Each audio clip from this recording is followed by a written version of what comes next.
চট্টগ্রামের মিরসরাইয়ে মোবাইল চুরির অভিযোগে মোহাম্মদ রেজাউল করিম নামের এক যুবককে আটক করে স্থানীয় বাসিন্দারা মারধর না করে তাকে অভিনব শাস্তি হিসেবে ১০০ রাকাত নফল নামাজ আদায় করানো হয়।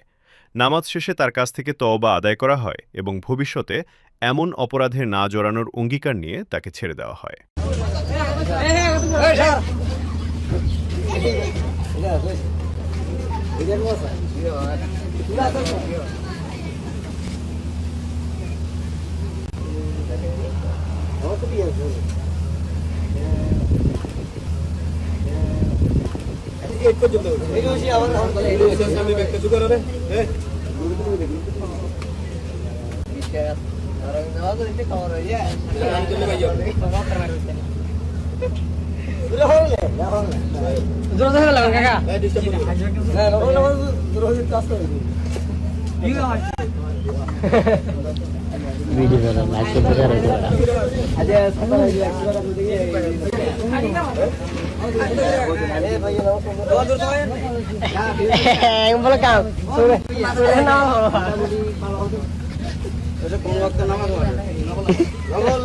Boleh